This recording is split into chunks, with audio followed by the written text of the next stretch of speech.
નમસ્કાર મિત્રો, સ્વાગત છે તમારું અમારી ચેનલમાં। મિત્રો, આજની કહાની ખૂબ જ જ્ઞાનવર્ધક અને સમજવાલાયક બનવાની છે, તો આ કહાનીને અંત સુધી ધ્યાનથી સાંભળજો, કેમ કે અધૂરું જ્ઞાન ક્યારેય કામ લાગતું નથી। તો ચાલો શરૂ કરીએ આજની કહાની। તમતમતા તડકામાં 80 વર્ષના જગમોહનજી આવતા હતા।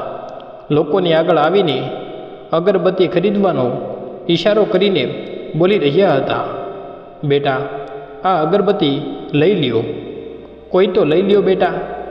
સવારથી ભૂખ્યા પેટે 2 અન્નના દાણા માટે તડપી રહ્યો છું। જો હજી ના વેચાણી તો આજે ફરીવાર ભૂખ્યા સૂવું પડશે। પરંતુ લોકો એને જોયા વગર આગળ વધી રહ્યા હતા।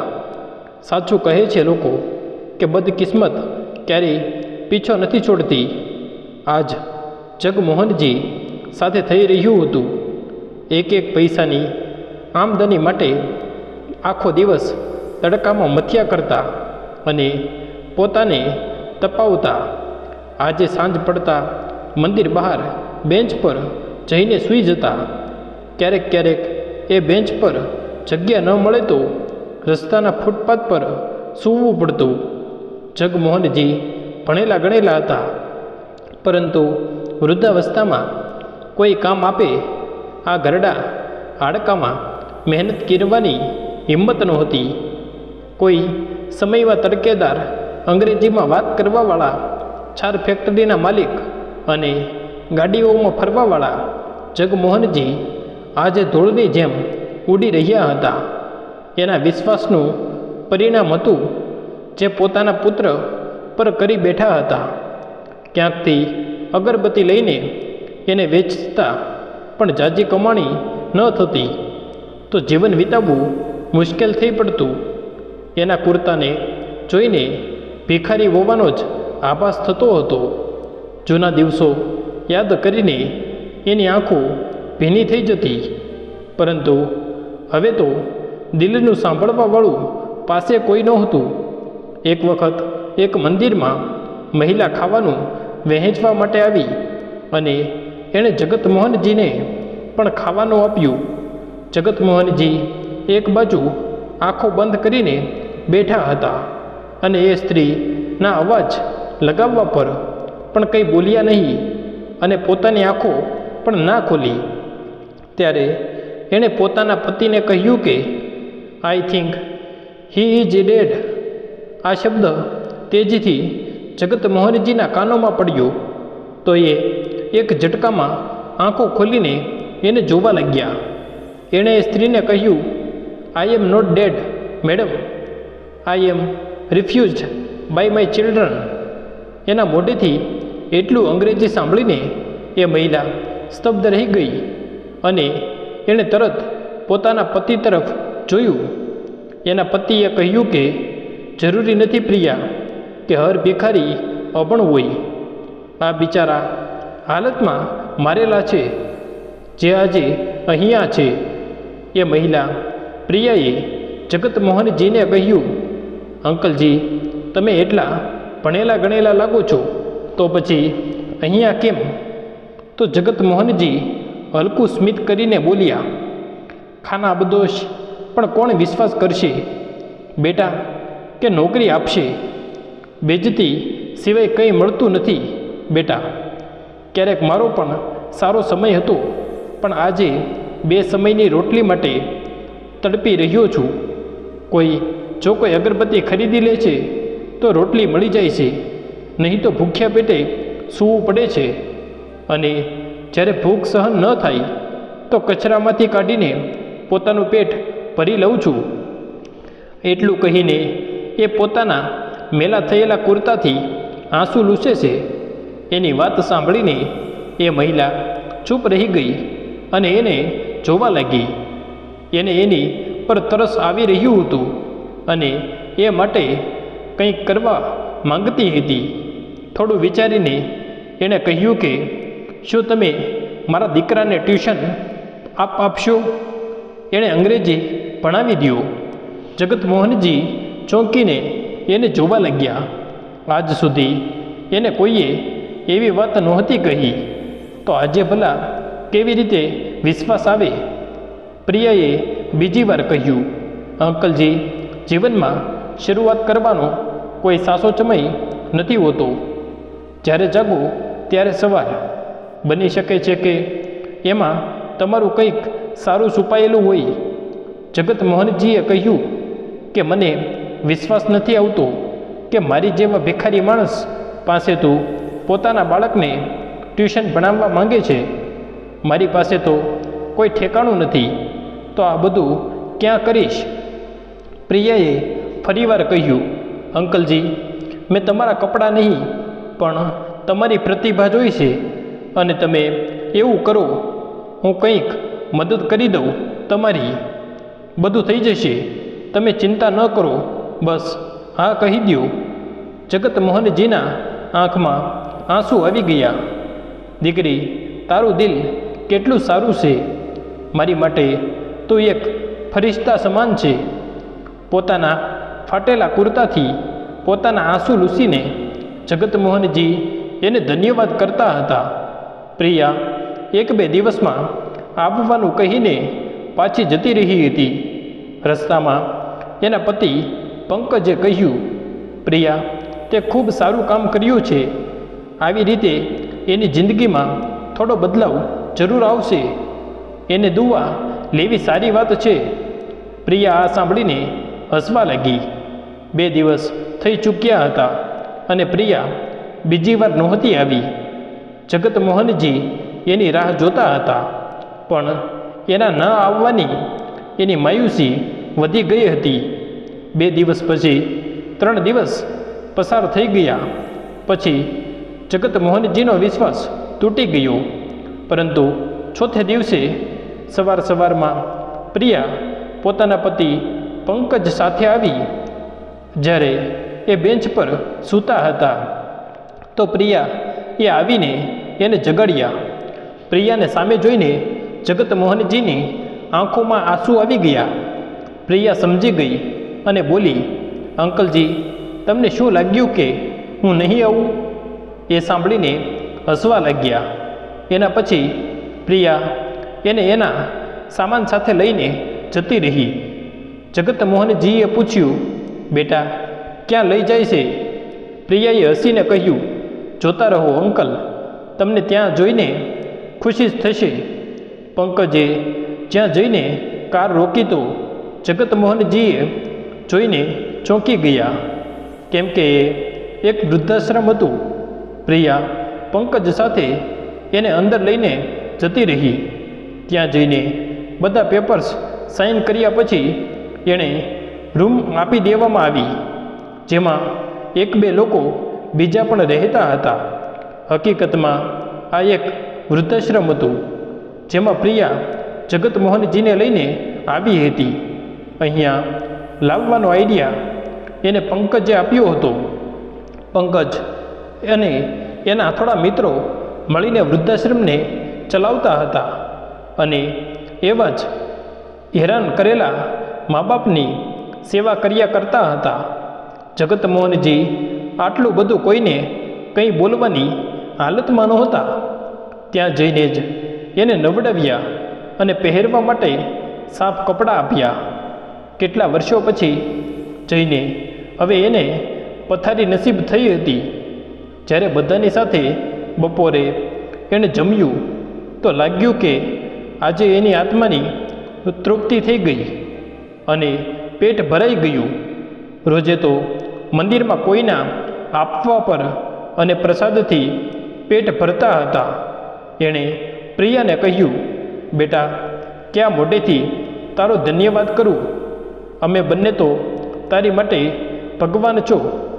મારા પોતાના બાળકો તો મને ઘરેથી કાઢીને સુખી થઈ ગયા અને મને ભટકવા માટે મજબૂર કરી દીધો, પરંતુ તમે મને બાળકોનું સુખ આપી દીધું. તમે મારી માટે એટલું વિચાર્યું. તમારો આભાર ક્યાં મોઢે કરું? જગત મોહનજીનું રોવાનું જોઈને પ્રિયા અને પંકજ એને શાંત કરાવવા લાગ્યા અને કહ્યું, અંકલજી, હવે તમે ચિંતા ન કરો, હવે બધું સારું થઈ જશે. આટલું કહીને ત્યાંથી પ્રિયા અને પંકજ આવી ચૂક્યા હતા અને જગતમોહનજી મનમાં ને મનમાં વારે વારે પ્રિયાને ધન્યવાદ કરતા હતા. એણે જગતમોહનજીને અહીંયા લાવીને ખૂબ સારું કામ કર્યું હતું. જગતમોહનજી હવે રોજે સવારે અગરબત્તી વહેંચવા પણ નીકળી જતા અને સાંજે વૃદ્ધાશ્રમ પાછા આવી જતા. પ્રિયાએ આશ્રમથી પરમિશન લઈને રોજે એને પોતાની ત્યાં બોલાવવા લાગી, જેનાથી એ થોડીવાર માટે પોતાના દીકરાને ટ્યુશન ભણાવી શકે. હવે જગતમોહનજી રોજે 2 કલાક માટે પ્રિયાના ઘરે જવા લાગ્યા. એનો પુત્ર જગતમોહનજી સાથે સારી રીતે હળીમળી ગયો હતો અને એ પણ એને મન લગાવીને ભણાવવા લાગ્યા. આ રીતે આજુબાજુના બાળકોને ભણાવવાની ઓફર પણ એને મળી ગઈ, જેનાથી ઇન્કમ વધવા લાગી. જગતમોહનજી તમે સારી એવી ઇન્કમ કરવા લાગ્યા હતા, પણ રોજે વૃદ્ધાશ્રમથી આવવા જવામાં એને પરેશાની રહેતી હતી. તો કંઈક વિચારીને પ્રિયાએ એને આઈડિયા આપ્યો, અંકલજી તમે એક રૂમ ભાડે લઈને ત્યાં જ ટ્યુશન ભણાવો તો. આ ઉપાય જગતમોહનજીને પસંદ આવ્યો, પણ રૂમ મળવી તો જોઈએ. તો એની જવાબદારી પ્રિયાએ લઈ લીધી અને ઘરની બાજુમાં શોધવા લાગ્યા અને બાજુમાં જ એક રૂમ મળી ગઈ. હવે તો જગતમોહનજી વૃદ્ધાશ્રમથી આવીને ત્યાં ટ્યુશન ભણાવવા લાગ્યા. પ્રિયાએ એક ખૂબ મોટું બોર્ડ એના નામનું બનાવી દીધું, જેનું નામ હતું જીનિયસ ટ્યુશન ક્લાસીસ. જગતમોહનજીથી બાળકો જલ્દી ઇમ્પ્રેસ થઈ જતા હતા અને એની ભણાવવાની રીત અને જલ્દી સમજમાં આવી ગઈ અને આ રીતે જગતમોહનજીના દિવસો બદલી ગયા. હવે એ એક સારા ટ્યુશન ટીચર બની ગયા, જેનું નામ પોતાના આસપાસ થઈ ગયું હતું. 10મા ધોરણમાં બાળકો પણ એની પાસે આવવા લાગ્યા તો એણે આશ્રમ છોડી દીધું અને ભાડાના રૂમમાં એકલા રહેવા લાગ્યા. એટલો ખર્ચો હવે એ સ્વયં પોતાની માટે કરી શકતા હતા. ક્યારેક ક્યારેક આશ્રમ જઈને પોતાના સાથીઓને મળી આવતા અને એની માટે ત્યાં થોડા પૈસા પણ આપી આવતા. હવે સમય બદલી ચૂક્યો હતો અને એનો પૂરો શ્રેય પ્રિયાને આપતા હતા. હવે ખૂબ બાળકો ભણવા આવતા હતા અને જગતમોહનજીને ભણાવવામાં પણ આનંદ આવતો હતો. ઇંગ્લિશ ક્લાસીસથી એનું નામ થઈ ગયું હતું. એક વખત એના ફોનની રિંગ વાગી, પણ જ્યારે ફોન ઉપાડીને એણે હેલો કહ્યું તો પેલી બાજુથી પ્રિયાનો અવાજ આવ્યો, હેલો અંકલજી, આજે રવિવાર છે અને મેં છોલે ભટુરે બનાવ્યા છે, તમારી માટે લઈને આવું છું. પ્રિયા ત્યાં જ વારમાં પહોંચી ચૂકી હતી અને એક બેન્ચ પૂરી થયા પછી જગતમોહનજીએ પ્રિયાનું લાવેલું ભોજન ખાધું અને એની આંખોમાં આંસુ આવી ગયા. એણે કહ્યું, બેટા તું કેટલા મનથી લાવી છે અને આ તે ખૂબ જ સારું બનાવ્યું છે. કેટલા વર્ષો પછી આવું ખાવાનું ખાઈ રહ્યો છું, જે મારી પત્ની બનાવ્યા કરતી હતી. એટલું તો પોતાના પણ નથી કરતા જેટલું તું કરે છે. પ્રિયાએ કહ્યું, કંઈ વાંધો નહીં અંકલજી, જ્યારે મન કરે જણાવી દેજો, હું બનાવી દઈશ. એના પછી પ્રિયા જતી રહી, પરંતુ પ્રિયાના વ્યવહારે એના દિલમાં જગ્યા બનાવી લીધી હતી અને પોતાના દિવસો યાદ આવવા લાગ્યા અને એ આંખો બંધ કરીને પોતાની યાદોમાં ખોવાઈ ગયા. એ સમયમાં પહોંચી ગયા જ્યારે એની પત્નીનું અવસાન થઈ ગયું હતું. અવસાન થયાના 3 દિવસ જ થયા હતા જ્યારે એના પુત્રવધુ આપસમાં વાત કરી રહ્યા હતા તો સંયોગથી એના કાનોમાં એની વાત પડી, જે વાતને એણે સંભાળી લીધી. આરતી અમિતને કહી રહી હતી, અમિત, પપ્પાનું ધ્યાન કોણ રાખશે? તું તો દિવસભર રહીશ નહીં, પપ્પાનું કામ કોણ કરશે? મારી પણ લાઈફ છે, મારે પણ ક્યાંક જવાનું હોય છે. અમિતે સાંભળીને કહ્યું, હું પણ એ જ વિચારી રહ્યો છું, કંઈક તો આઈડિયા શોધવો પડશે. આરતીએ ઝટથી કહ્યું, જલ્દી આઈડિયા શોધ, નહીં તો હું ઘર છોડીને જતી રહીશ. અમિતે એને મનાવતા કહ્યું, ઓકે બાબા, ચિંતા ન કર, હું વિચારું છું. આવી આપસની વાત સાંભળીને હવે તો જગતમોહનજીને એટલું સમજમાં આવી ગયું હતું કે હવે એની સાથે ક્યારે શું થાય કંઈ કહી ન શકાય. પરંતુ તો પણ એણે સમય પર છોડી દીધું, કેમ કે પોતાના પુત્ર પર વિશ્વાસ હતો. ધીરે ધીરે કરીને 13મું થઈ ગયું અને બધા મહેમાનો જઈ ચૂક્યા હતા. હવે ઘરમાં દિવસભર આરતી અને જગતમોહનજી રહેતા હતા. અમિત સાંજ સુધી ઓફિસમાં જ રહેતા, પણ જ્યારે પાછો આવતો તો આરતી એ જ વાત કર્યા કરતી. આરતી જગતમોહનજી સાથે ક્યારેય સારી રીતે વાત નહોતી કરતી અને ઊંધા જવાબ આપવા એની આદત બની ગઈ હતી. ઝઘડાના ડરથી જગતમોહનજીને કેટલા કામ જાતે કરાવવાના શરૂ કરી દીધા. ક્યારેક શાક લાવીને આપી દેતા તો ક્યારેક વાસણ સાફ કરી દેતા. પરંતુ એટલું કર્યા પછી પણ આરતી એના ખરાબી જ કરતી. આરતીએ એક દિવસ કહ્યું, અમિત, આજે પાડોશીની સ્ત્રીઓ પપ્પાના વિશે કેટલું બધું કહી રહી છે. અમિતે પૂછ્યું તો આરતીએ કહ્યું, એ લોકો કહી રહી હતી કે પપ્પાજી પાર્કમાં જઈને સ્ત્રીઓને જોવે છે અને એની સાથે વાત કરવાની કોશિશ કરે છે.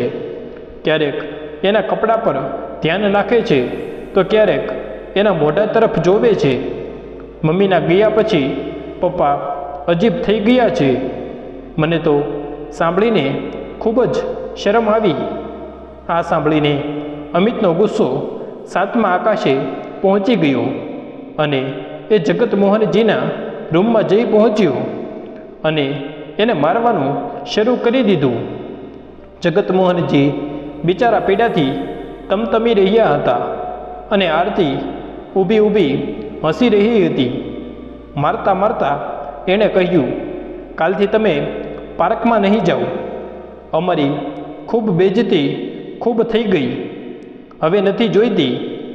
જગતમોહનજી એનું કહેવાનું સમજી જ ના શક્યા અને વારે વારે એને પૂછતા રહ્યા. પરંતુ અમિતે એને પાર્કમાં જવાની કડકથી ના પાડી દીધી. પરંતુ એવું કરવું આરતીને પસંદ ના આવ્યું, કેમ કે એને જગતમોહનજીને 2 કલાક ઘરેથી બહાર મોકલવા જતા. એટલા માટે એણે ફરીવાર અમિતના ગયા પછી પાર્કમાં આંટો મારવા મોકલી દીધા. એણે કહ્યું કે અમિતને કહી નહીં કહે. એક દિવસ અમિત જલ્દી ઘરે આવી ગયો અને પડોશીના ઘરડાએ અમિતને રોકીને કહ્યું, અરે અમિત બેટા, જગતમોહનજીને કહેજે કે કાલથી જલ્દી આવ્યા કરે. આજે ખૂબ મોડા આવ્યા હતા. આ સાંભળીને અમિત ઘરે આગ બબૂલા થઈને પહોંચ્યો અને જઈને પોતાના પપ્પા પર ભડકી પડ્યો. એના પહેલાં કે જગતમોહનજી આરતીનું નામ લે, આરતીએ એની પહેલાં આરતીએ આવીને કહી દીધું કે અમિત, મેં કેટલી ના પાડી હતી તો પણ પપ્પા ના માન્યા. કોણ જાણે કોને જોવા જાય છે. અમિતનો ગુસ્સો અને આરતીનું ખોટું જગતમોહનજી જોતા રહી ગયા. એના મોઢાથી એક શબ્દ પણ ના નીકળ્યો અને એણે ચૂપ રહેવું જ ઉચિત સમજ્યું. આ રીતે આરતીની હિંમત વધી ગઈ. એ ઘણીવાર આવું ખોટું બોલીને અમિતને એની સામે લડવા માટે ઊભો કરી દેતી. જગતમોહનજી મનમાં ને મનમાં રોવા લાગતા અને પોતાની હાલત માટે ભગવાનને કોસતા. પરંતુ હવે શું થવાનું હતું? એક દિવસ તો હદ જ થઈ ગઈ. આરતીએ પોતાના સસરા સાથે વાત કરવામાં શબ્દોની મર્યાદા તોડી નાખી અને એણે કહ્યું, જો ગરડા અહીંયા રહેવું હોય તો ચૂપચાપ રહેવું પડશે. ત્યારે જ 2 રોટલી મળશે, નહીં તો મારી પાસે બીજા ઘણા રસ્તા છે. પુત્રવધૂના આવા શબ્દો સાંભળવા એની માટે ખૂબ મુશ્કેલ કામ હતું. પરંતુ એની સભ્યતા એ નહોતી કે એ પોતાની પુત્રવધુ સાથે એવા શબ્દોમાં જ વાત કરે. એટલા માટે એ ચૂપ રહ્યા. પરંતુ પોતાની હદથી વધારે ખરાબ થતી હાલત જોઈને એ ભગવાનને પોતાની પાસે બોલાવવાની પ્રાર્થના કર્યા કરતા.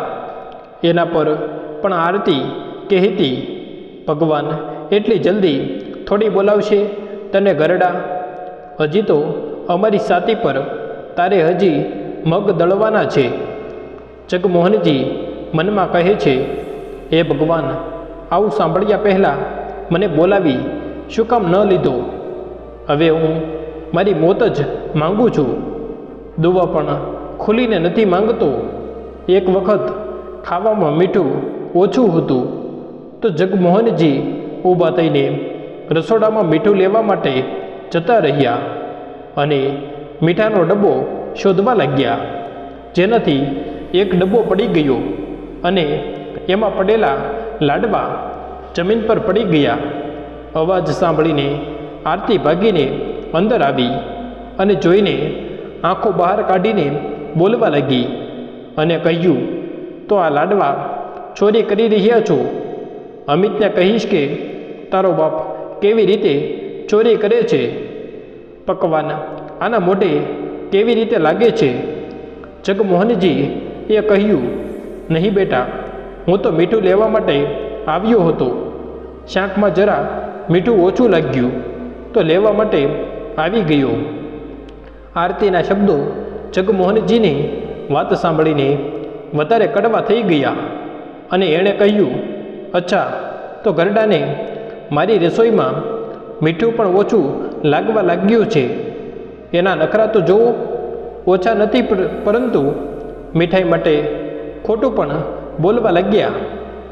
નહીં કામનો નહીં કાજનો, ખાલી દુશ્મન અનાજનો. જગમોહનજીએ કહ્યું, નહીં બેટા, મેં તો જમ્યું પણ નથી. અચ્છા, તો જઈને જોઈ લે મારી રૂમમાં. પરંતુ આરતી હવે સંભાળવાની નહોતી અને એણે ગુસ્સામાં એના રૂમમાં જઈને એનું ખાવાનું લઈને બહાર ફેંકી દીધું. તો જગમોહનજી એની આ હરકત જોતા રહી ગયા અને ખૂબ દુઃખી મનથી જઈને બેસી ગયા. આરતીની હરકત આવી હોવા છતાં પણ એ કોઈને નહોતા કહી શકતા. પરંતુ એની પાસે તો કોઈ સાંભળવાવાળું પણ નહોતું. આજે એનું દિલ ખૂબ જ રડી રહ્યું હતું. પરંતુ એ જાણતા હતા કે આરતી હજી અહીંયા નહીં રૂકે. હમણાં સાંજે અમિતના આવ્યા પછી એના કાન પણ ભરશે અને એ પણ બાપ પર ગુસ્સો કરશે. જ્યારે સાંજે અમિત ઘરે આવ્યો તો એવું જ થયું. આરતીએ જગમોહનજીને વિશે કહેવાનું શરૂ કરી દીધું. અમિત તારા પપ્પા ચોરી કરે છે એ તો આજે મેં જોઈ લીધું. હું સમય પર પહોંચી ગઈ તો ખબર પડી ગઈ. એ પણ એણે પણ ખોટું જ કહ્યું. મીઠાઈ ખાવા પર એટલા બહાના બનાવ્યા. અમિત ચૂપચાપ બેઠો રહ્યો અને જગમોહનજી પડદા આડા ચૂપચાપ એની વાતો સાંભળતા રહ્યા. અમિતને કંઈ ન બોલતા જોઈ જગમોહનજીને શાંતિ થઈ અને લાગ્યું કે આજે અમિતને આરતીની વાત પર વિશ્વાસ નથી કર્યો. આ જોઈને એને આજે ખૂબ સારું લાગ્યું. બીજે દિવસે રવિવારના કારણે અમિત ઘરે જ હતો. એણે સવારે ઉઠતા જ જગતમોહનજીને કહ્યું, પપ્પા, ક્યાંક જવાનું છે, થોડું ફરીને આવીએ, તમે તૈયાર થઈ જાઓ. જગમોહનજી ખુશી ખુશી નાહી ધોઈને તૈયાર થઈ ગયા. આજે એને અમિત ખૂબ સારો લાગતો હતો. 10 વાગ્યા સુધીમાં ત્રણેય લોકો ઘરેથી નીકળી ગયા.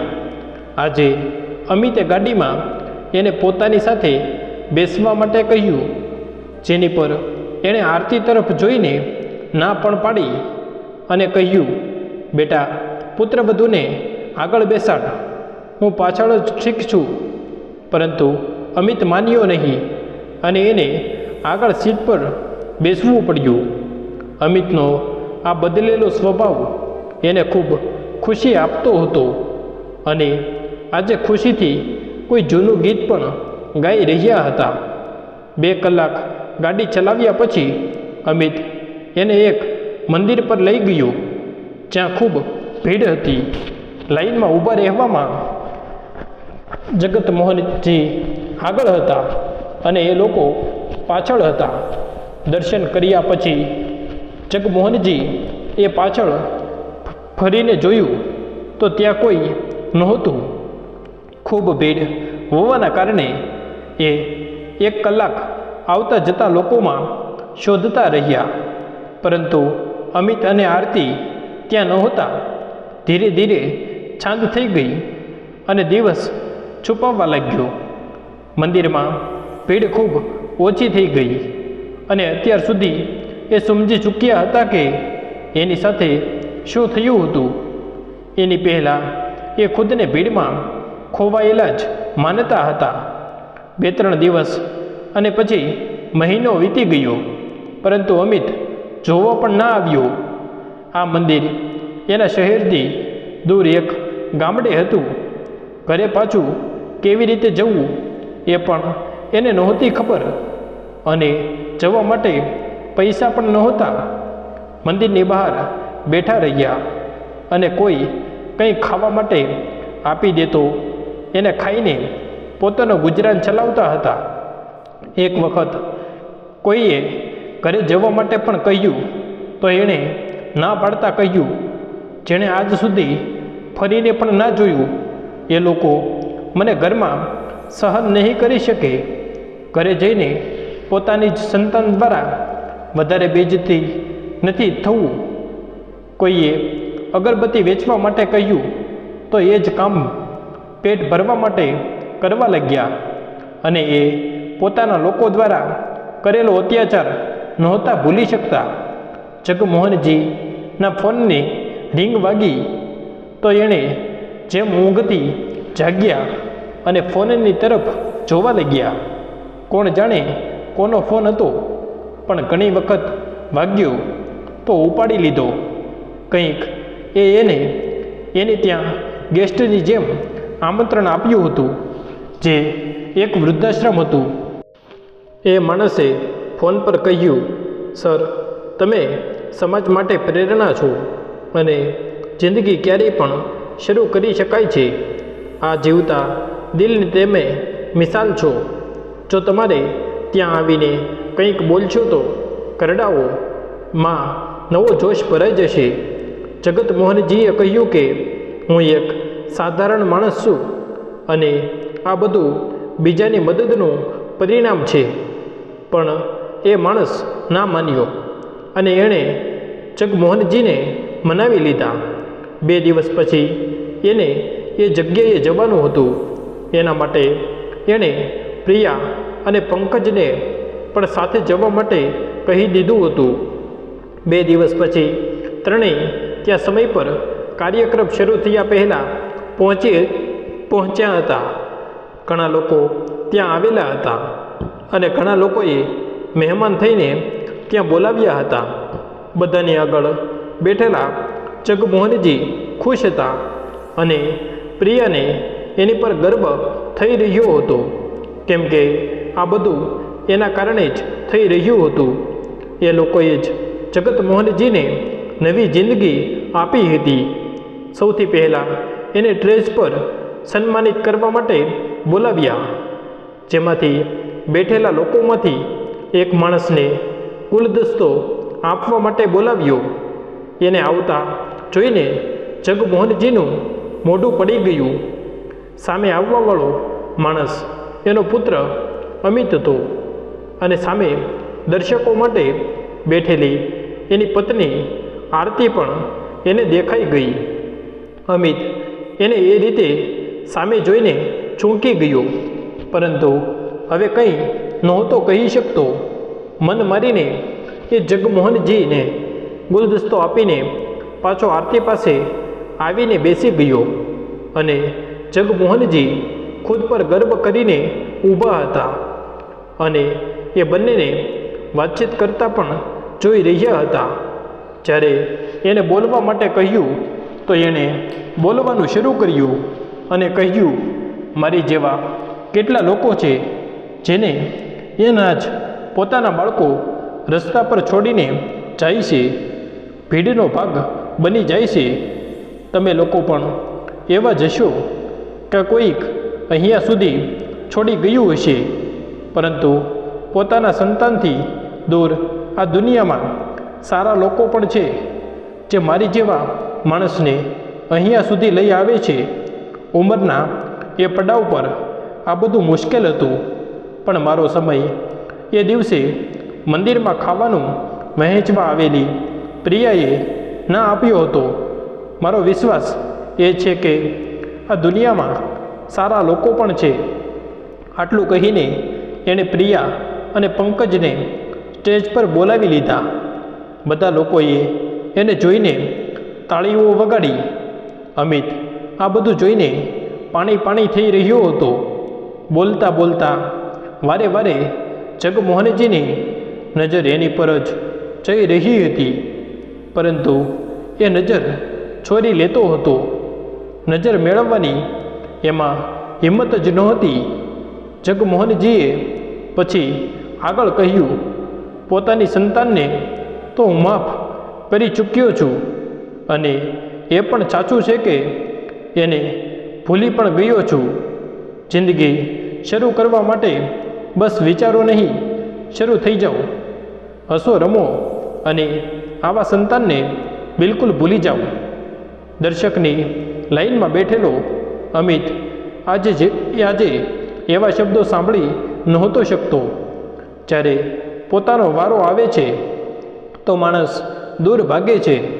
જ્યારે એના પિતા જગમોહનજી એને બેટા બેટા કહીને થાકતા નહોતા, ત્યારે એને એના પિતાની કદર નહોતી અને આજે એના પિતાને સામે આ રીતે જોઈને સ્તબ્ધ થઈ ગયો હતો.